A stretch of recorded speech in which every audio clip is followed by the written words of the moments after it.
Panorama group, जो सोचता है वो करता है। बिहार में बड़ा सियासी उलटफेर होने वाला है, ऐसी बातें लगातार कही जा रही हैं और इसके पीछे दो तर्क दिए जा रहे हैं। पहला ये कि नीतीश कुमार पाला बदल सकते हैं और ऐसी स्थिति में बिहार में सत्ता परिवर्तन हो जाएगा। तो वहीं दूसरी तरफ लालू प्रसाद और जगदानंद सिंह के बयानों के आधार पर जो बातें कही जा रही हैं या जिस तरह की चुप्पी लालू प्रसाद ने थामी थी, उसको लेकर के भी कई तरह की बातें कही जा रही थी कि चुपचाप बैठने का मतलब होता है कि लालू प्रसाद भीतर ही भीतर कोई बड़ी रणनीति कर रहे हैं। इन सारी बातों के साथ साथ जो पीछे की राजनीति और रणनीति को देखेंगे आप, तो 2022 में जब नीतीश कुमार और तेजस्वी यादव एक साथ आए थे, सरकार बनाया था, उसके बाद से कई तरह की बातें चर्चा में आई।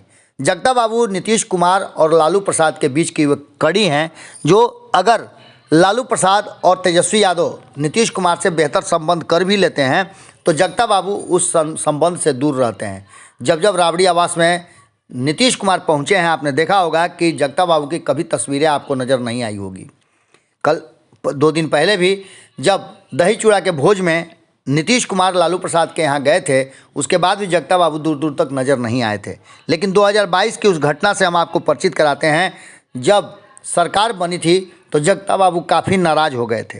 जगदा बाबू ने कहा था कि इस समझौते को वो नहीं मानते हैं। हालांकि उन्होंने बहुत स्पष्ट तरीके से नहीं कहा था, लेकिन उनकी नाराज़गी थी कि अगर ये समझौता हुआ भी है तो तेजस्वी यादव को मुख्यमंत्री बनने के साथ होता।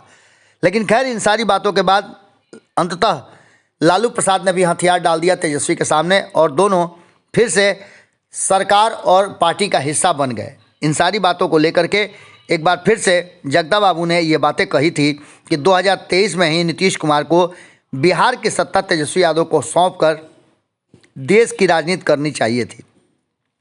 इस बात को लेकर के भी जदयू की तरफ से काफ़ी बयान आए थे और इसी पर नीतीश कुमार ने कहा था कि 2025 तक तो वो मुख्यमंत्री की कुर्सी पर बने रहेंगे। जगदा बाबू के इस बयान के बाद काफ़ी सियासी हो हल्ला भी मचा था।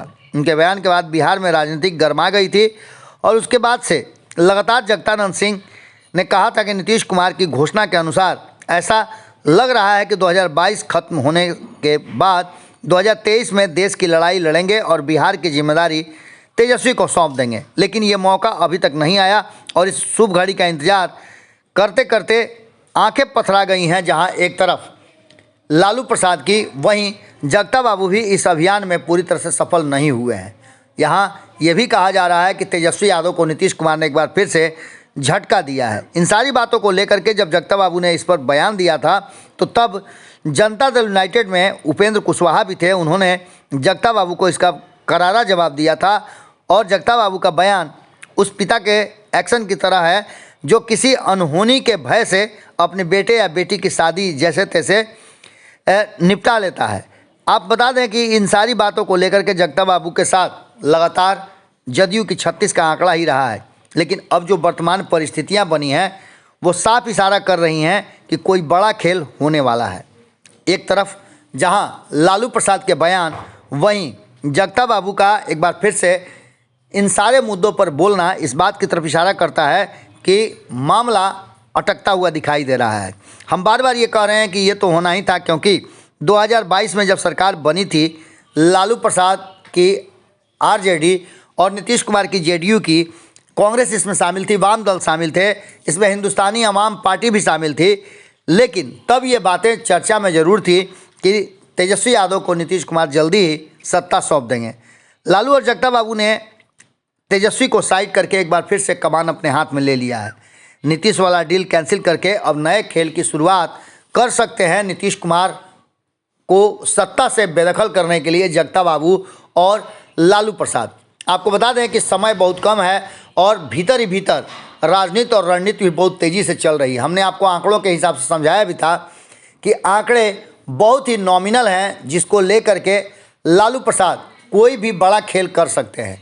अब जगदा बाबू और लालू प्रसाद की ये जोड़ी क्या गुल खिलाती है, देखना दिलचस्प होगा। लेकिन एक बात तो तय मान के चलिए कि नीतीश कुमार की कुर्सी दोनों ही तरफ खतरे में नज़र आ रही है। अब देखना होगा कि नीतीश कुमार अपनी कुर्सी कैसे बचाते हैं, कौन सा बड़ा फैसला लेकर के नीतीश कुमार अपनी कुर्सी पर बरकरार रह पाते हैं।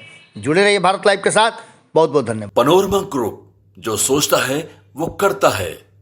अगर ये वीडियो पसंद आई और वह बिहार के राजनीति और बिहारियत से सरोकार रखेनी तो सब्सक्राइब बटन दबा के चैनल के सब्सक्राइब कर ली। ओजे एगो घंटी बा, ओकरा बटन दबा देला से कुल सटीक और मारक खबर रुआ मुफ्त में मिल जाई।